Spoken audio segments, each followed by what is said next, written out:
행복한 추석 보내시기 바랍니다. 예. 오늘 예배가 끝나자마자 사상 유례 없는 긴 연휴가 시작됩니다. 이럴 때는 가능한 빨리 끝내드리는 게 예의이기 때문에 빨리 설교 말씀을 마치도록 하겠습니다. 한 나라의 그 대통령과 같은 최고 지도자는 하늘이 낸다 하는 이런 말이 있습니다. 이 말을 기독교적인 표현으로 바꾼다 그러면요, 하나님께서 허락하신 사람만이 나라를 다스릴 수 있는 지존의 위치에 오를 수 있다, 이렇게 바꾸어 말씀드릴 수 있을 것 같습니다. 성경에 보면요, 아무리 왕위 계승 순위가 빠른 왕자라고 할지라도 하나님께서 허락하시지 않으시면은 왕의 자리에 오르지 못했습니다. 그 대표적인 사람이 우리가 알고 있는 그 압살롬, 아도니아 같은 이런 사람들을 들 수 있겠죠. 그러나 왕위와는 전혀 관계없는 평범한 사람임에도 불구하고 하나님의 기름 부으심을 통하여 왕의 자리에 오른 사람들도 있습니다. 우리가 잘 알고 있는 다윗이라든가, 또 오늘 우리가 본문에 읽은 사울을 들 수 있겠습니다. 다윗이 하나님께서 자신을 왕으로 세우심을 믿고 또 그 뜻에 순종함으로써 성공한 왕으로 이스라엘 역사에 기억이 됐다면, 사울은 하나님께서 자신에게 왕의 권위를 주셨음에도 불구하고 하나님의 뜻보다는 백성들의 소리에 귀를 기울이다가 하나님으로부터 버림받은 실패한 왕의 대명사다, 이렇게 말씀드릴 수 있습니다. 그런데 우리가 성경을 한번 이렇게 차근차근 살펴보면요, 사울은 이 성공할 자격을 갖추고 있는 아주 정말 매력적인 그런 사람이었습니다. 충분히 한 나라의 왕이 될 만한 배경과 그리고 자질과 심지어 외모까지 완벽히 갖춘 그런 인물이었습니다. 사무엘상 9장 1절 상반절 말씀을 보면은요, 베냐민 지파의 기스라 이름하는 유력한 사람이 있으니, 이렇게 기록이 되어 있는데요, 사울의 아버지 기스가 베냐민 지파에서 제법 명망이 높고 백성들의 존경을 받는 사람이었다, 이렇게 얘기를 하고 있습니다. 한마디로 얘기하면 뼈대 있는 가문이었다, 이렇게 얘기할 수 있겠죠. 또한 2절 말씀을 보면은 기스에게 아들이 있으니 그의 이름은 사울이요 준수한 소년이라, 이스라엘 자손 중에 그보다 더 준수한 자가 없고 키는 모든 백성보다 어깨 위만큼 더 컸더라 하고 얘기하고 있습니다. 요즘 표현으로 한다면 좋은 체격 조건에 그야말로 완벽한 조각과 같은 외모를 갖춘 사람. 물론 저는 아니고요, 우리 어르신들 많으니까 굳이 따진다면은 신성일 씨 같은 그야말로 아주 잘난 그런 사람이 사울이었다 하고 말씀드릴 수 있습니다. 게다가 사울은요, 아버지의 명령에 두말 않고 순종하는 그런 아주 성실한 청년이었습니다. 아버지 기스가요, 잃어버린 암나귀들을 찾아오라고 심부름을 시켰을 때 사울은 집이 있는 기브아를 떠나서 에브라임 산지와 살리사 땅, 그리고 사알림 땅 등 베냐민 지파 온 땅을 두루 돌아다녔다 하고 성경에 기록하고 있습니다. 지금으로 말하자면요, 나귀 한 마리를 찾기 위하여 설악산, 오대산, 치악산, 강원도 전역을 산 넘고 물 건너 돌아다녔다는 얘기입니다. 얼마나 성실하고 미련하다고 얘기해야 되나요? 정말 책임감이 강한 사람이다, 이렇게 말씀드릴 수 있죠. 아마도 사울의 집을 찾은 손님들은 사울의 아버지 기스에게 이렇게 얘기를 했을 거예요. 여보게 기스, 자네 아들 하나는 정말 잘 두었구만. 아마 그렇게 얘기를 했을 것 같아요. 그리고 사울이 한번 동네에 나타나면 동네 처녀들이 얼굴이 빨개져서 가슴이 콩닥콩닥 뛰면서 이렇게 아마 이렇게 살펴보지 않았을까, 그렇게 생각을 해봅니다. 한마디로 사울은요, 요즘 표현으로 한다면은 금수저 집안 출신의 거기에 훤칠한 외모와 훌륭한 인성까지 갖춘 그런 사람이었습니다. 그런데 주변 사람들은요, 이렇게 사울을 높이 평가하고 있는데 정작 사울 자신은 그렇게 생각하지를 않았어요. 늘 열등감을 가지고 살았던 자존감이 아주 낮은 그런 사람이었습니다. 사무엘상 9장 이하의 말씀을 보면은요, 아버지의 나귀를 찾아 베냐민 지파 전역을 돌아다니던 사울이 마침내 사무엘이 살고 있는 라마까지 오게 됩니다. 앞으로 이스라엘을 이끌어 나아갈 그 두 거목이 운명적인 만남을 하게 되는데요, 이때 사무엘이 이렇게 묻지요. 이스라엘 백성들이 원하는 왕의 제목이 바로 당신 같은 사람 아닙니까? 하고 사울에게 물으니까 사울은 이렇게 얘기를 해요. 저는 이스라엘 지파 중 가장 작은 지파 베냐민 사람이며 제 가문은 베냐민 지파 중에서도 가장 보잘것없는 가문입니다. 이렇게 얘기를 합니다. 많은 성경학자들이 이 본문을 가지고 사울이야말로 정말 겸손한 사람이다, 이렇게 주석을 하고 있습니다. 그런 의미가 있을 것 같아요. 그런데요, 우리의 생각을 한번 생각해 보세요. 그 상황에서 당신이 왕의 제목입니다 하고 얘기했을 때 나 맞아요 이렇게 얘기할 사람은 없을 거예요. 아마 대부분 이거 무슨 소리 하십니까? 손사래를 치고 아마 그렇겠죠. 사울의 이 표현을 단순히 겸손이라고 얘기하기에는요, 뭔가 적합하지 않다는 얘기입니다. 우리가 여기서 특히 주목해야 할 것은요, 사울이 자신을 나는 베냐민 지파 사람입니다 하는 사실을 2번이나 언급함으로써 유난히 강조했다는 사실입니다. 사울에게 있어서 이 베냐민 지파는요, 자신이 태어난 그야말로 꿈과 추억이 있는 그런 아름다운 고향이 아니라 가능하면 기억 속에서 지우고 싶은 그런 콤플렉스요, 트라우마였다 하는 그러한 사실입니다. 사울은 무엇 때문에 자신의 뿌리의 원천인 그 베냐민 지파라는 사실을 부끄럽게 여겼을까요? 그 원인을 찾아가 보면요, 사울이 왕이 되기 약 400여 년 전 사사시대 때 이스라엘 11개 지파와 베냐민 지파 사이에 내전이 있었어요. 레위인의 첩이 베냐민 지파 기브아 사람들에게 능욕당하고 처참하게 살해되자 이것을 계기로 해서 나머지 11개 지파가 베냐민 지파와 전쟁을 벌여서 베냐민 지파는 남자 600명만 남겨놓고 노인이고 어린아이고 싹 다 살해당했습니다. 한 지파가 없어질지도 모른다는 두려움 때문에 나머지 11개 지파에서 길랏 야베스에서 처녀 400명, 또 실로에서 처녀 200명을 데려다가 베냐민 지파의 아내로 삼게 해줬어요. 다시 말씀드려서 베냐민 지파는 뭐냐 하면은 자신들의 그 과오 때문에 다른 11개 지파로부터 처절하게 심판받고 응징당했고, 그리고 그 11개 지파의 도움이 없었다면 지금 존재할 수 없는 그러한 지파였다는 사실입니다. 치욕과 상처를 가지고 있는 그런 아픔이 있는 지파였다는 것이죠. 사울의 입장에서 볼 때는 그런 거예요. 내가 가문이 좋고 뭐 외모가 잘 사고 괜찮고 사람들의 인정을 받는다 하더라도 내 출신이 베냐민 지파인데 다른 11개 지파를 넘어서기에는 너무나도 한계가 있다, 그렇게 생각을 했던 것이죠. 사울에게 있어서 베냐민 지파는 그야말로 주홍 글씨였다, 이렇게 말씀드릴 수 있습니다. 실제로 사울이 미스바에서 하나님의 기름 부으심을 받고 왕으로 선출이 됐어요. 그때 사람들의 반응을 보면 2가지였습니다. 어떤 사람들은 사울이 왕이 된 걸 갖다 축하하고 즐거워했던 사람도 있는 반면에 또 한편에서는 불만을 품은 사람들도 있었어요. 어떻게 베냐민 지파 출신이 우리의 왕이 되어 우리를 다스릴 수 있느냐? 그건 말도 안 되는 일이다. 요즘 표현으로 얘기한다면 사울은 왕이 되면서 정통성 시비에 휘말렸다는 이야기입니다. 특히 이스라엘의 양대 지파가 있습니다. 에브라임 지파와 이 유다 지파, 제일 힘센 지파인데 이 2 지파의 견제가 아주 심했겠죠. 실제로 이렇게 지형을 보더라도요, 위에 에브라임 지파, 그 밑에 베냐민 지파, 그 아래 유다 지파, 그러니까 이 베냐민 지파는 에브라임 지파와 유다 지파 사이에 샌드위치로 껴있는 그러한 상황이었습니다. 다시 말씀드려서 사울은 왕이 되었지만 내가 다른 지파에 눈밖에 나면 왕의 자리에서도 쫓겨날 수 있겠구나 하는 불안감을 늘 가지고 살았다는 것입니다. 그러다 보니 어떤 생각을 갖게 됐어요. 내가 왕의 자격이 있다는 것을 갖다가 끊임없이 백성들에게 보여줘야만 했어요. 그런 강박관념이 사울을 지배하게 되었던 것입니다. 골리앗을 물리친 다윗이 갑자기 부상하여 백성들의 인기를 독차지하자 다윗을 죽이기 위해 거의 광인과 같은 행동한 사울의 모습을 보면은 백성들의 입맛을 맞추기 위하여 사울이 얼마나 신경을 곤두세우고 살았는지 우리는 짐작할 수가 있습니다.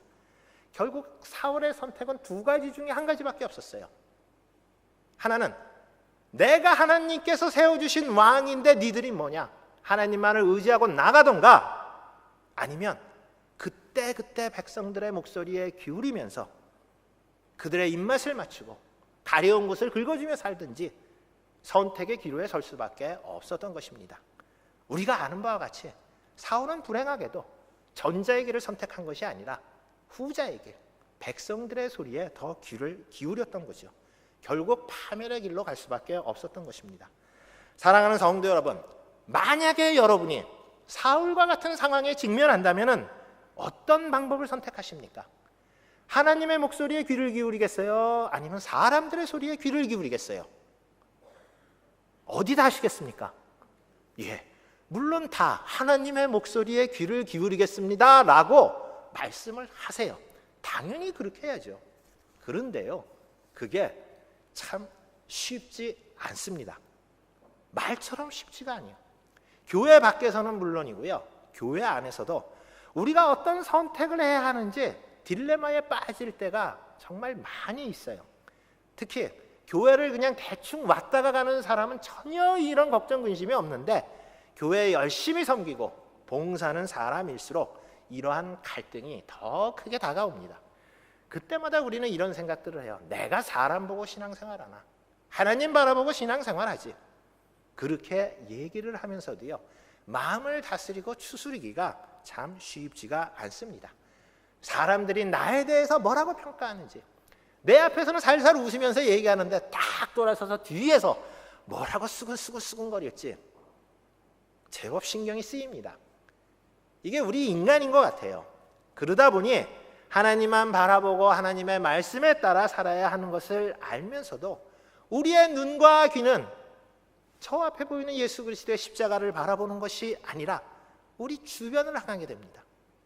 사람들에게 인정받는 것이 하나님으로부터 인정받는 것보다 더 가치 있고 더 의미 있는 일이다, 이렇게 생각하는 그러한 경우까지 생긴다는 얘기예요. 그럴수록 어떻습니까? 우리의 몸과 마음은 더 지쳐가고, 그리고 상처의 골은 깊어져 갑니다. 믿음이 성장하기는커녕 오히려 정체되고 처음 주님을 믿었을 때보다 퇴보하게 되는 것이죠. 하나님만 바라보고 나아가도 모자랄 판에 주변 반응에 신경을 쓰며 살아가다 보니까 넘어지고 주저앉고 아프고 다칠 수밖에 없다는 것입니다. 오늘 우리가 읽은 본문 앞부분 사무엘상 15장 1절 이하의 말씀을 보면요, 하나님께서는 사무엘을 통하여 사울에게 아말렉을 진멸하라 이렇게 분명히 명령하셨습니다. 이미 제사장만이 드릴 수 있는 번제를 직접 드리다가 하나님으로부터 1차 경고를 받은 사울은 요 기회가 지금 하나님과 관계를 회복할 수 있는 사실상 마지막 기회였습니다. 그런데 사울의 생각은 전혀 달랐어요. 요거 사건을 갖다가 하나님과의 관계를 회복할 기회로 삼은 것이 아니라, 이 기회야말로 내가 진짜 이스라엘의 왕이라는 것을 백성들 앞에 보여줄 수 있는 천재일우의 기회다, 이런 완악한 마음이 사울의 가슴 속에 파고들기 시작했습니다. 결국 사울은 하나님께서 명령하신 살아있는 모든 것을 진멸하라는 말씀을 무시하고 양과 소 중에서 좋은 것만 남겨놓습니다. 게다가 하나님께서 반드시 죽이라는 아각 왕까지 살려놨어요. 적국의 왕이지만 그래도 명색이 한 나라의 왕인데 함부로 할 수 있겠습니까? 그래서 아각 왕을 살려놨을까요? 그렇지 않아요. 옛날 고대 전쟁에서는요, 전쟁에 이긴 왕이 적국의 왕을 죽인 게 아니라요, 포로로 쇠사슬에 묶여갖고 다리에도 쇠사슬 차고 질질 끌고 다니면서 백성들에게 보여주면서, 봐라, 이 세상의 진짜 왕이 누구냐? 나다. 전시 효과를 노렸어요. 그 개선 행진을 하면서 사울도 마찬가지입니다. 아과강을 갖다가 쇠사슬에 묶여 끌고 다니면서, 자, 백성들아 보시오, 이 세상의 진짜 왕이 누군가? 바로 나 사울이 아닌가? 이렇게 자신의 권위를 드러내고 있는 것입니다. 베냐민 지파라는 콤플렉스를 안고 있는 사울에게 이보다 더 좋은 기회는 없었겠지요. 이제 내가 베냐민 지파라고 나를 깔보고 나를 함부로 대하는 사람은 없겠지. 그런 유혹의 마음이 사울의 가슴 속에서 일어났던 것입니다. 게다가 좋은 소와 좋은 양도 데리고 왔잖아요. 그 전리품을 백성들한테 나누어 준다면 사울을 칭송하는 소리가 얼마나 높아지겠습니까? 그야말로 일석이조의 효과를 사울은 노렸던 것입니다. 하지만요, 하나님께서 원하셨던 것은 완전한 진멸이었습니다. 진멸은요, 히브리어로 헤렘이라고 하는데요, 같이 해볼까요? 헤렘. 완전히 싹 다 죽이는 거예요.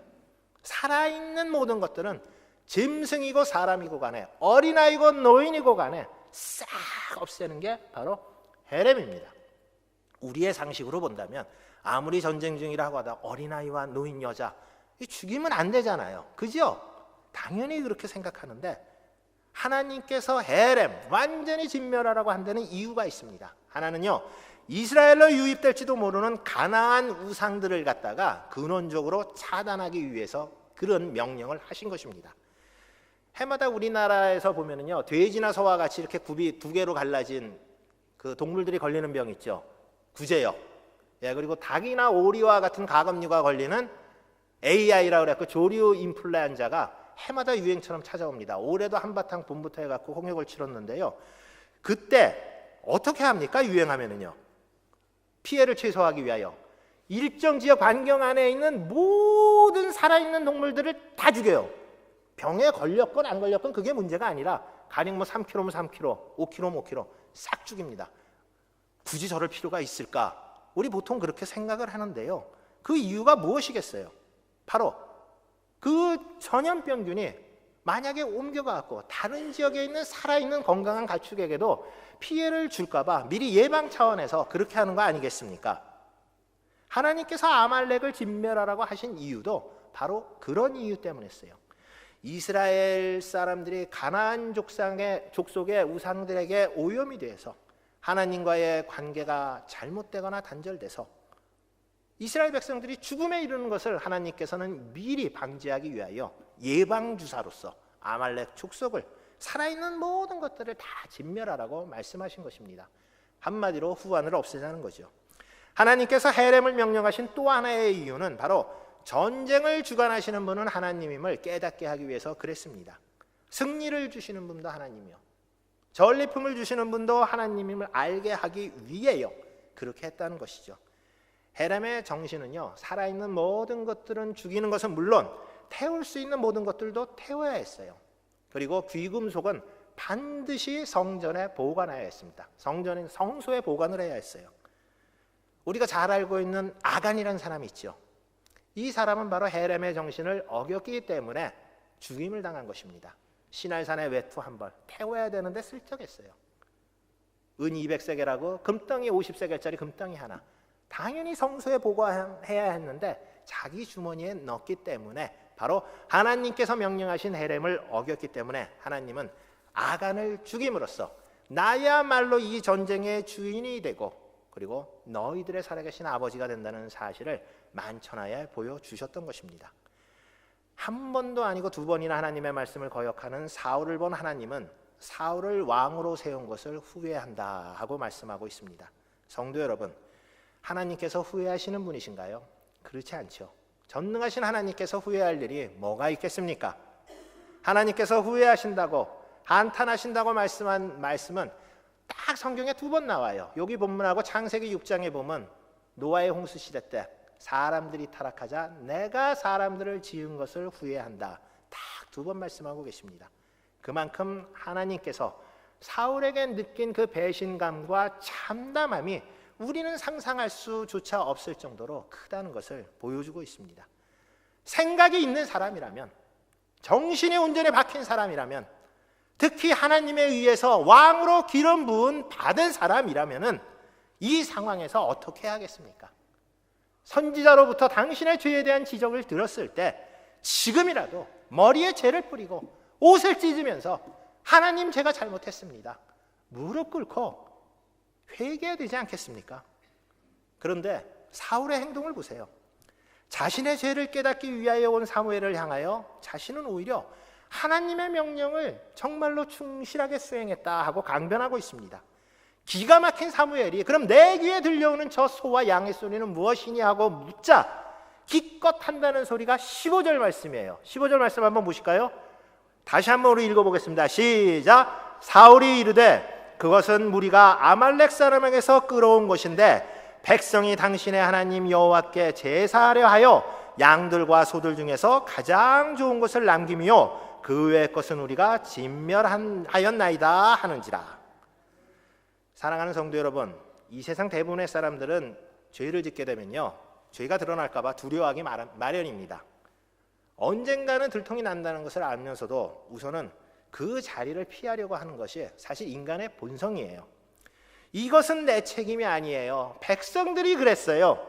여기까지는 100번을 양보하더라도 그럴 수 있다고 쳐요. 그런데 보세요. 사무엘에게 당신의 하나님이라고 말합니다. 이젠 내 하나님이 아니에요. 나랑 상관없는 사람이라는 얘기입니다. 나와는 상관없는 일이니. 그러면서 하는 말이 당신의 하나님께서 흠없는 좋은 제물만 원하시니까 이렇게 된 거 아닙니까? 모든 책임을 갖다가 하나님께 전가하고 있어요. 하도 안 되니까 이제는 내가 그런 게 아니라 하나님 때문에 그렇게 됐습니다. 이렇게 얘기하고 있습니다. 요즘처럼 인터넷이 없던 어린 시절, 제가 어린 시절이요. 가장 그래도 재미있는 놀이는 동네에서 공을 차는 거였습니다. 그 당시 이제 차범근 선수가 대단했었는데 헛다만한 꼬맹이들이 무슨 지들이 차범근이라도 되는 마냥 고무신 신고 뭐 차는 아이들도 있고 그랬었는데요. 뻥뻥 차고 좁은 골목에서 이렇게 차고 그랬는데 좁은 골목에서 차다 보니까 가끔 사고가 나요.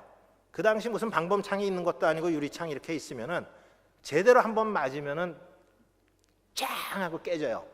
쨍그랑 소리가 나자마자 공 차던 녀석들이 쫙 다 도망갑니다. 근데 어차피 뭐 동네 다 알잖아요. 아이들인데 결국은 붙잡혀갖고 이제 요러고 서갖고 유리창 주입 아주머니한테 한 소리 듣죠. 경석이, 네가 깼어? 아니에요, 제가 했어요. 그럼 걔는 또 아니에요, 제가 했어요. 그러다가 결국은 진짜 범인이 잡히게 돼요. 그러면 어떻게 됩니까? 일단 주인집 아줌마한테 혼나고, 구경하던 동네 아줌마한테 한 번 더 혼나고, 집에 가서 엄마한테 지대로 혼나고, 그리고 나서야 유리창 사건이 끝나게 됩니다. 일단 한번 생각해 보세요. 근데 그렇게 하는 이유가 뭐겠습니까? 두려우니까, 무서우니까 그래요. 근데 정말로 아줌마 잘못했어요, 제가 깼어요. 그러면은요, 그 아주머니가 다 동네 아는데 야 이 나쁜 놈아 그렇게 하겠습니까? 대충 그냥 뭐 이러면서 그러지 마 이제 그러고 야단치고 끝내지 않겠어요? 하나님과 우리 사이에도 마찬가지입니다. 우리가 하나님 앞에 죄를 저질렀다 하더라도 하나님께서 우리 보러 신목사 너 일로 와, 제가 죄를 자복하고 회개한다 그러면은 그렇게 하겠습니까? 아니잖아요. 너그러운 마음으로 용서해 주십니다. 용서해 주시는 정도가 아니라요, 아예 제가 죄를 지었던 것 자체도 기억하지를 않으세요. 역대하 7장 14절 말씀을 보면 내 이름으로 일컫는 내 백성이 그들의 악한 길에서 떠나 스스로 낮추고 기도하여 내 얼굴을 찾으면 내가 하늘에서 듣고 그들의 죄를 사하고 그들의 땅을 고칠지라 하고 하나님은 말씀하고 있습니다. 잠언 28장 13절 말씀을 보면은요, 아예 자기의 죄를 숨기는 자는 형통하지 못하나 죄를 자복하고 버리는 자는 불쌍히 여김을 받으리라 하고 말씀하고 있습니다. 그런데 지금도 많은 사람들이 자신의 죄를 인정하기는커녕 합리화하고 다른 사람에게 죄를 전가시키려고 합니다. 하나님께서 원하시는 것은 다른 것이 아닙니다. 우리가 하나님의 명령에 순종하고, 설령 순종하지 못한다 할지라도 우리의 그러한 행위를 부끄러워하면서 하나님 앞에 다시 돌아오는 것을 우리 하나님께서는 진정으로 원하십니다. 그런데 사울은 자신의 죄를 감추고 변명하기에 급급했습니다. 이 이때에 하나님은 사무엘을 통해 분명하게 말씀하십니다. 사무엘이 이르되 여호와께서 번제와 다른 제사를 그의 목소리를 청종하는 것을 좋아하심같이 좋아하시겠나이까? 순종이 제사보다 낫고 듣는 것이 수량의 기름보다 나으니, 이렇게 말씀하고 있습니다. 사울이 자신이 한 행위가 사실은 하나님께 제사 드리기 위함이었다는 변명에 대해서 하나님께서는 이 세상의 그 어떤 제사도 내 명령에, 내 말씀에 순종하는 것보다 우선할 수 없다고 분명히 말씀하고 있습니다. 여러분, 제사, 즉 예배의 목적이 무엇인가요? 우리에게 죄사함의 은총을 베풀어 주신 그 하나님을 찬양하고 경배하고 그분께 영광 돌리는 것이 바로 제사요 예배 아니겠습니까? 그러므로 우리가 드리는 예배에 제일 중요한 건 먼저 참회가 있어야 합니다. 그리고 감사가 있어야 해요. 그리고 순종이 있어야 합니다. 그러므로 하나님 말씀에 대한 순종이 먼저지, 예배를 드리는 것이 말씀에 순종하는 것보다 더 우위에 있을 수 없습니다. 물론 우리가 드리는 예배는요 매우 소중합니다. 그리고 아주 거룩합니다. 우리는 하나님께서 기뻐 받으시는 예배를 드리기 위하여 우리의 몸과 마음과 정성을 다하여 힘껏 예배를 드려야 합니다. 하지만요, 우리가 기억해야 할 것이 있어요. 하나님의 뜻대로 살지 못하는 것을 대체하거나 보상하려는 생각으로 예배를 드려서는 안 된다는 것입니다.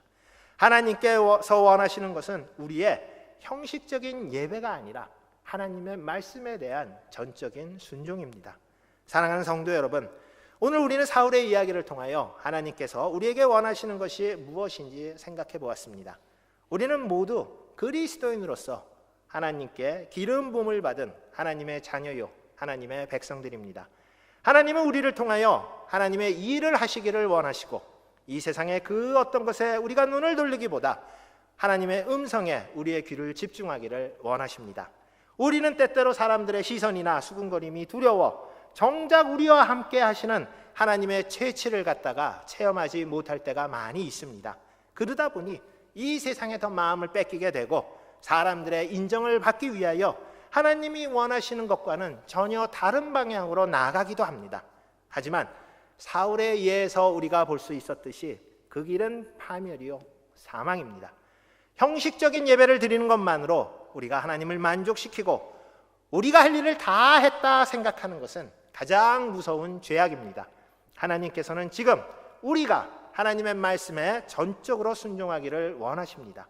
그것이 하나님께서 우리와 언약하신 우리의 생명을 살리는 길이기 때문에 그렇습니다. 이제 그리스도인으로서 당당하게 자부심과 긍지를 가지십시오. 세상의 소리에 민감하게 반응하지 마시고 오로지 하나님께만 우리의 시선을 맞추고 우리의 귀를 활짝 여십시오.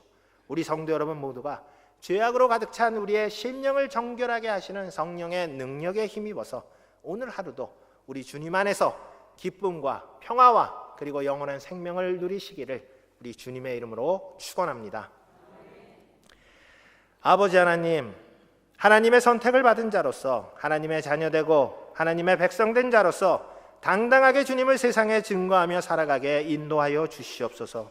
세상 사람들이 아무리 우리를 향하여 가볍게 보고 무시한다 할지라도 우리 하나님은 우리를 그 무엇보다도 소중히 여기시고 우리를 눈동자처럼 지켜주시는 분임을 믿고 오로지 주님만을 의지하며 살아가게 하여 주시옵소서.